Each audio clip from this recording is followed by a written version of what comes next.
Visualize the following. You're lying in bed right now, scrolling through your phone at 2 a.m., promising yourself just 5 more minutes before sleep. But here's the kicker. Your brain is literally rewiring itself to crave that next dopamine hit. Every swipe, every notification, every little digital sugar rush is making you a slave to pleasure without you even realizing it. Now, I know what you're thinking. Come on, it's just my phone. I'm not some kind of addict. But hold up. What if I told you that the same neural pathways lighting up in your brain right now are identical to those firing in a lab rat pressing a cocaine lever until it dies of exhaustion? Wild, right? See, we like to think we're the masters of our destiny, captains of our souls, architects of our fate. We post motivational quotes about discipline and self-control. We make New Year's resolutions. We download meditation apps. But deep down, lurking in the shadows of our consciousness, there's this uncomfortable truth we don't want to face. We're all just sophisticated biological machines running on an operating system designed 200,000 years ago. And that operating system, it's got one primary directive: survive and reproduce. Everything else, your career ambitions, your philosophical musings, your Netflix binges, even your existential crises, they're all just elaborate software programs running on hardware that thinks it's still dodging saber-toothed tigers on the African savanna. But here's where it gets really trippy. In our modern world, that ancient programming has gone completely haywire. Our Stone Age brains are trying to navigate a digital age reality, and the result is, well, look around you. We're drowning in dopamine, addicted to convenience, enslaved by our own pursuit of pleasure. Think about it. When was the last time you felt truly, genuinely satisfied? Not just momentarily pleased or entertained, but deeply, profoundly content? Can't remember? Yeah, neither can most people. Because satisfaction is the enemy of survival. A satisfied animal is a dead animal in nature's playbook. So here we are, trapped in this cosmic joke where the very mechanisms that kept our ancestors alive are now slowly killing us with comfort. We're living in a world where ice cream is easier to get than clean water was for 99% of human history, where entertainment is more accessible than education ever dreamed of being, where pleasure is literally at our fingertips 24/7. But what if I told you there's a way out of this matrix? What if understanding the absurdity of our condition is actually the first step towards something resembling freedom? Stick around, because we're about to dive deep into the rabbit hole of human consciousness. And I promise you, by the end of this journey, you'll never look at your desires the same way again. Let me start with a story that'll blow your mind. In 1954, 2 neuroscientists named James Olds and Peter Milner accidentally discovered something that would change everything we thought we knew about human behavior. They were trying to study the brain's punishment center in rats, but they messed up the electrode placement. Instead of finding the area that made rats avoid pain, they found something far more sinister: the brain's pleasure center. These rats would press a lever to stimulate this area up to 700 times per hour. They'd ignore food, water, even potential mates. They'd walk across painful electric grids just to reach that lever. Some rats literally stimulated themselves to death, collapsing from exhaustion while still trying to press for one more hit. Sound familiar? How many times have you ignored hunger, thirst, sleep, or a human connection to scroll through social media? How often have you chosen digital stimulation over real-world experiences? Congratulations, you're living in the same experiment, except you're both the rat and the scientist. But here's where it gets philosophically bonkers. That pleasure center they discovered, it's not actually a pleasure center at all. Modern neuroscience has revealed that dopamine, the chemical everyone thinks is responsible for happiness, doesn't create pleasure. It creates wanting. It's not the satisfaction of drinking water when you're thirsty. It's the anticipation, the craving, the desperate need for that next sip. Think about the last time you ordered something online. The moment of peak excitement wasn't when the package arrived. It was when you clicked buy now. That rush, that anticipation, that's dopamine doing its job. And once the package arrived, back to scrolling, back to searching for the next purchase, the next hit. This is why happiness feels so elusive in modern life. We're chasing a neurochemical that literally cannot deliver satisfaction. It's like being thirsty and drinking salt water. Each sip makes you thirstier. The more pleasure we pursue, the less capable we become of feeling it. But evolution didn't design this system to torture us. In the natural world, dopamine was a survival superpower. It made our ancestors crave fatty foods when they were scarce, seek out mates during optimal breeding times, explore new territories when resources ran low. The problem is, we now live in a world where the things that trigger dopamine are no longer scarce. Food companies have literally weaponized this biology against us. They hire teams of neuroscientists to create what they call bliss points, combinations of sugar, salt, and fat that trigger maximum dopamine release. Social media platforms use variable reward schedules identical to those found in casino slot machines. Dating apps are designed to keep you swiping, not to help you find love. We're living in what I call the dopamine industrial complex, an entire economy built on exploiting the gap between what our brains evolved to want and what actually makes us happy. And the craziest part, we're paying for the privilege of being exploited. Consider this. The average person checks their phone 144 times per day. That's once every 6.5 minutes of waking life. Each check triggers a small dopamine release as we anticipate notifications, messages, likes. But here's the philosophical gut punch. Most of those checks reveal nothing interesting. We're essentially running on hamster wheels, generating energy for tech companies while going nowhere ourselves. The ancient Greeks had a word for this kind of existence: hedonic treadmill. Wait, no, that's modern psychology. But the Greeks did understand something profound about pleasure that we've forgotten. They distinguished between hedonic pleasures, temporary, sensory, dopamine-driven, and eudaimonic well-being, long-term, meaningful, satisfaction-based. Hedonic pleasure is eating a donut. Eudaimonic well-being is the satisfaction of having learned to bake. One triggers dopamine and disappears immediately. The other builds competence, meaning, and genuine contentment over time. But here's the evolutionary trap. Eudaimonic activities are hard. They require effort, patience, delayed gratification. All things our dopamine system actively resists. Meanwhile, hedonic pleasures are easier than ever to access. Why spend years learning an instrument when you can get instant gratification from TikTok? The result is a generation of people who are simultaneously overstimulated and deeply unsatisfied, constantly entertained, yet profoundly bored, more connected than ever yet increasingly lonely. We're living in paradise by historical standards, with abundance, safety, and opportunity our ancestors couldn't imagine. Yet rates of depression, anxiety, and existential emptiness continue to skyrocket. But what if this very awareness is the beginning of liberation? Buddhism has this concept called monkey mind, the restless, chattering, never satisfied mental state that jumps from thought to thought like a monkey swinging between trees. What's hilarious, in a dark, cosmic way, is that capitalism has essentially weaponized monkey mind and turned it into the foundation of our entire economic system. Think about it. The last thing any business wants is satisfied customers. Satisfied customers don't buy more stuff. The goal is to keep you in a perpetual state of almost satisfaction, forever one purchase away from happiness. It's genius, really, if you enjoy watching human psychology get systematically exploited for profit. Let me paint you a picture of how this works. You wake up and immediately check your phone. Dopamine hit number one.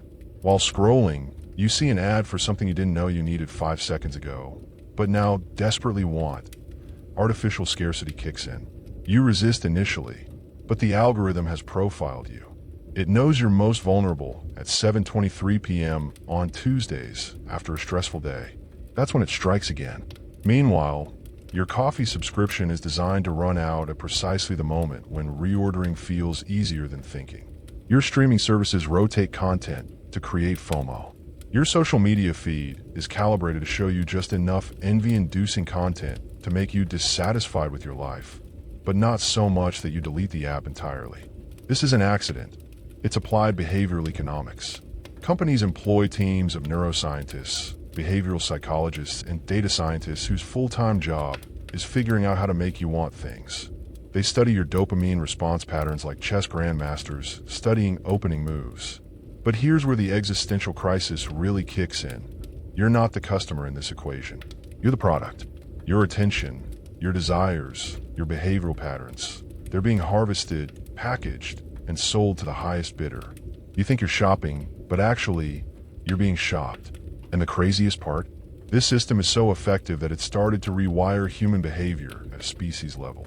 We're the first generation in human history to experience what psychologists call continuous partial attention, a state where we're always somewhat distracted, always partially elsewhere, never fully present. Our ancestors had deep focus as their default state. They could track animals for hours, work on crafts for days, engage in face-to-face conversations without distraction.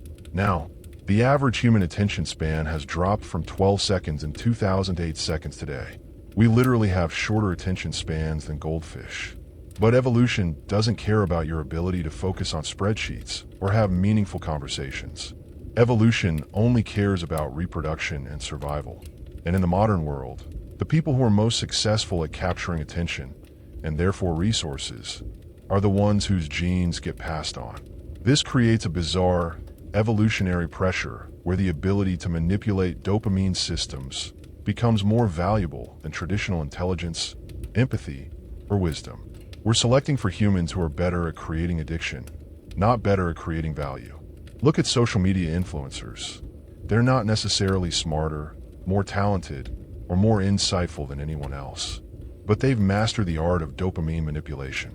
They know exactly how to package content to trigger maximum engagement, how to create parasocial relationships, how to monetize attention itself.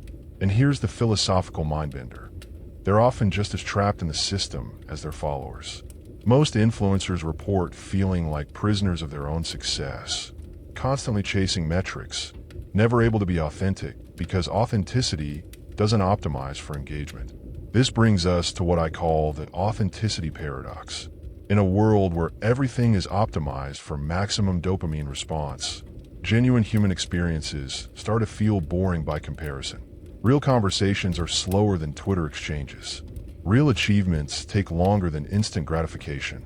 Real relationships require more effort than parasocial ones.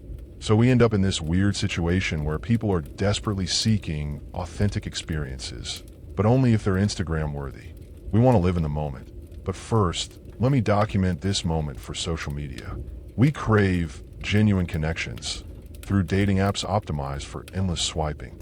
The market has essentially taught us to perform authenticity rather than live it. We've become method actors in the movie of our own lives, so committed to playing the role that we've forgotten who we actually are underneath the performance. But here's where biology gets really weird. Mirror neurons in our brains don't distinguish between real experiences and virtual ones. When you watch someone eating delicious food on screen, your brain activates the same reward pathways as if you were eating it yourself. When you see someone achieving success on social media, you get a vicarious dopamine hit. This means we can now satisfy our evolutionary drives without actually doing anything. We can feel like we're socializing by watching other people socialize. We can feel like we're achieving by watching other people achieve. We can feel like we're living by watching other people live.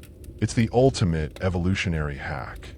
All the neurochemical rewards of human experience with none of the actual effort, risk, or growth.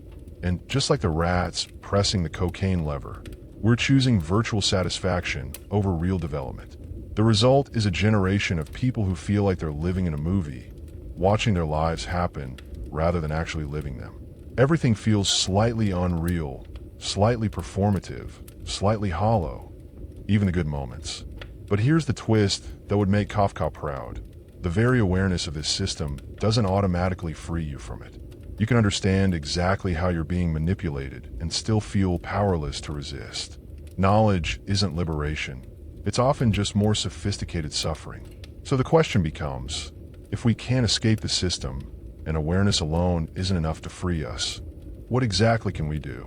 Is there any path toward genuine satisfaction in a world designed to prevent it? The answer lies in understanding something even deeper about the nature of desire itself. Here's a mindbender for you. Americans today have more choices available to them than kings and queens had throughout most of human history. Yet we're more anxious, depressed, and dissatisfied than people living in far more constrained circumstances. We call this freedom, but it's starting to feel a lot like an elaborate prison with really good marketing. Let me tell you about Barry Schwartz's jam experiment. Researchers set up a tasting booth at a fancy grocery store. Sometimes they offered 24 varieties of jam, sometimes just 6. More people stopped at the 24 jam display. It looked more appealing, more abundant. But here's the kicker. People were 10 times more likely to actually buy jam when there were only 6 options. Why? Because choice, it turns out, is exhausting. Every decision requires mental energy, and we only have so much of it per day. Psychologists call it decision fatigue, but I prefer to think of it as freedom overload. This is the cruel joke of modern life. We fought for centuries to escape the tyranny of limited options, only to discover that unlimited options create their own form of tyranny. When you can choose anything, how do you choose? When every path is possible, how do you walk? Our ancestors had it easy. You were born into a village, you learned your family's trade, you married someone your parents approved of, you worshiped the local deity. Your identity, purpose, and values were predetermined. Sounds constraining, right? But here's what's wild. People in traditional societies report higher levels of life satisfaction than people in free societies. This creates what philosophers call the paradox of choice. The more options we have, the more paralyzed we become. And modern capitalism has cranked this paradox up to 11. The average grocery store stocks 40,000 different products. Netflix has over 15,000 titles. There are 2.8 million podcast episodes added every month. Dating apps give you access to millions of potential partners. But abundance, it turns out, doesn't lead to satisfaction. It leads to FOMO, the fear of missing out on all the lives we're not living, all the choices we're not making. Every decision becomes haunted by the ghost of alternatives. Choose a career in marketing? But what if you've been happier as a teacher? Move to the suburbs? But what if urban life would have been more fulfilling? Marry your college sweetheart? But what if your soulmate is still out there, just one swipe away? This is why social media is so psychologically toxic. It's essentially a 24/7 highlight reel of all the lives you could have lived, all the experiences you're missing, all the versions of yourself you're not becoming. It takes the natural human tendency to compare and amplifies it into a constant existential crisis. And here's where the neuroscience gets really dark. Our brains are literally not equipped to handle this much choice. The prefrontal cortex, the part of your brain responsible for decision making, evolved to handle maybe a dozen significant choices per day max.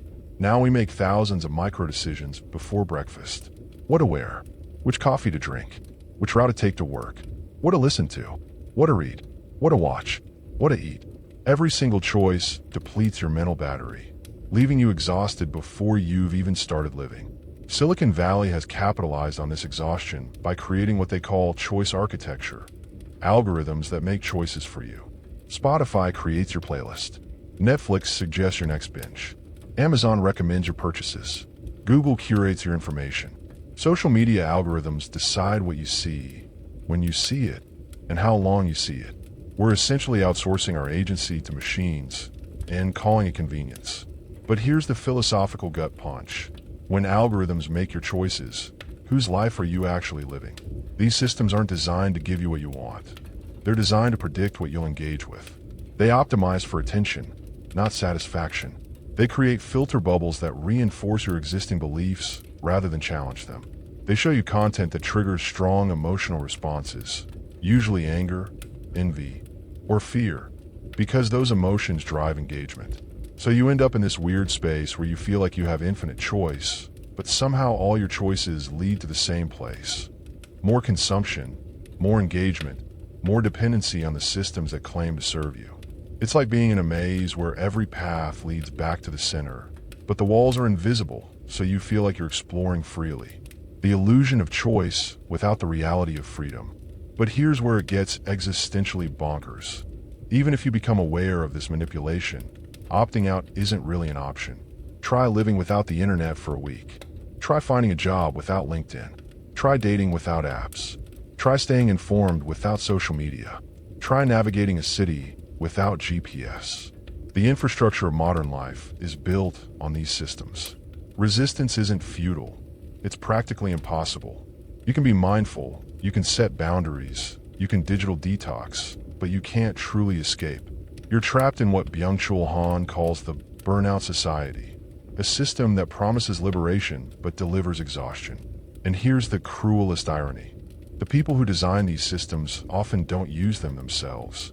Tech executives send their kids to tech-free schools. Social media creators limit their own social media use. The dealers don't get high on their own supply. They understand something that the rest of us are just beginning to grasp. True freedom in the modern world isn't about having more choices. It's about having the wisdom to know which choices matter and the discipline to ignore the ones that don't. But how do you develop that wisdom when the entire economy depends on you making the wrong choices? How do you find discipline when every system around you is designed to undermine it? How do you pursue meaning when you're drowning in options? The ancient Stoics had an answer that sounds almost absurd in our context. They practiced voluntary constraint. They deliberately limited their options to focus on what truly mattered. They chose their limitations rather than having limitations chosen for them. Marcus Aurelius, literally the most powerful person in the world during his time, spent his mornings reminding himself that most of his thoughts weren't worth thinking, most of his desires weren't worth pursuing, most of his options weren't worth considering. But here's what's wild. In constraining his choices, he became more free, not less. He directed his energy toward things that actually mattered rather than scattering it across infinite possibilities. He chose depth over breadth, mastery over sampling, being over having. This brings us to the most uncomfortable question of all. What if the solution to our modern predicament isn't more freedom, but better constraints? What if the path to satisfaction isn't expanding our options, but deliberately narrowing them? And if that's true, who gets to choose those constraints? Here's something that'll keep you awake tonight. We've accidentally solved most of the problems that plague humanity for millennia: hunger, disease, predators, exposure. And in doing so, we've created a new problem that might be even worse. We've removed suffering from life, but we've also accidentally removed meaning. Think about it. Your great-great-grandfather probably woke up every morning with crystal clear purpose. Don't die today. Find food. Protect family. Survive until tomorrow. Simple, urgent, meaningful. His dopamine system was perfectly calibrated for this reality. Every successful hunt, every safe shelter, every day of survival delivered genuine satisfaction because survival was genuinely uncertain. Now, your biggest daily crisis is choosing between 17 different types of milk at the grocery store. Your survival is virtually guaranteed. Your basic needs are met before you even wake up, and your biggest threat is boredom. This is what psychologists call the meaning crisis, and it's arguably the defining psychological challenge of modern life. When survival is guaranteed, what's the point? When pleasure is abundant, what's worth pursuing? When everything is possible, what's worth doing? Viktor Frankl saw this coming. After surviving Nazi concentration camps, about as far from pleasure-based living as you can get, he observed something profound. People can endure almost any suffering if it has meaning, but they can't endure comfort without purpose. He predicted that the next great psychological epidemic wouldn't be anxiety or depression, but existential emptiness. Welcome to the epidemic. This is why wealthy celebrities keep overdosing, why lottery winners often become suicidal, why countries with the highest standards of living have the highest rates of antidepressant use. Comfort without purpose is a special kind of hell. But here's where the pleasure trap gets really insidious. When life lacks meaning, we instinctively seek pleasure as a substitute. Can't find purpose? Try dopamine. Feeling empty? Try stimulation. Life feels pointless. Try distraction. The problem is that pleasure and meaning operate on completely different systems in your brain. Pleasure is immediate, temporary, and depleting. Meaning is delayed, lasting, and energizing. Pleasure says feel good now. Meaning says feel good about life. And modern society has become a sophisticated pleasure delivery system that accidentally destroys meaning-making opportunities. Why struggle to master a skill when you can watch someone else be skillful on YouTube? Why build deep relationships when you can get social connection from parasocial relationships? Why create something meaningful when you can consume something entertaining? We've outsourced meaning-making to entertainment companies, and entertainment is optimized for engagement, not fulfillment. The result is a generation of people who are incredibly entertained and profoundly empty. But here's the evolutionary mindbender. This might be exactly what our genes want. From a purely biological perspective, you don't need meaning. You just need to survive long enough to reproduce and raise offspring. If pleasure-seeking keeps you alive and motivated to seek mates, mission accomplished from evolution's perspective. The desire for meaning, for transcendence, for purpose beyond survival. These are recent evolutionary developments, and they're not strongly selected for. A person who's content with Netflix and casual sex might be less likely to contribute to society, but they're also less likely to die in dangerous pursuits of meaning. This creates what I call the evolutionary trap. Our genes push us toward pleasure and away from the harder work of meaning creation, even though meaning is what actually makes life worth living for conscious beings like us. And capitalism has figured out how to exploit this trap perfectly. The meaning-making institutions of traditional societies, religion, community, extended family, craft traditions, local culture, have been systematically replaced by consumption-based identities. You don't find your identity through spiritual practice or community contribution. You find it through the brands you buy, the content you consume, the lifestyle you display on social media. You're not a blacksmith or a teacher or a healer. You're an iPhone user, a Netflix subscriber, a particular aesthetic. But consumer identities are inherently hollow because they're not based on what you create or contribute. They're based on what you purchase and display. You can't build genuine self-esteem on consumption patterns, but you can build addiction to the temporary validation that comes from displaying the right consumption patterns. The result is people who are simultaneously overstimulated and undernourished, constantly entertained yet deeply bored, more connected than ever yet increasingly isolated. We're living in a world that's optimized for pleasure, but hostile to meaning. And here's the philosophical kicker. Meaning can't be consumed. It can only be created. It emerges from struggle, contribution, growth, connection, transcendence. All things that require effort, discomfort, and delayed gratification. All things that our dopamine-driven culture actively discourages. So we're trapped in this weird space where we desperately crave meaning, but consistently choose pleasure, then wonder why we feel so empty despite having access to more pleasure than any generation in human history. The question isn't whether we can escape this trap, it's whether we can learn to dance with it. So here we are, trapped between our Stone Age brains and our digital age reality, between the pleasure we crave and the meaning we need, between the freedom we fought for and the constraints that might actually liberate us. The uncomfortable truth: there's no escape from this paradox, only ways to dance with it more gracefully.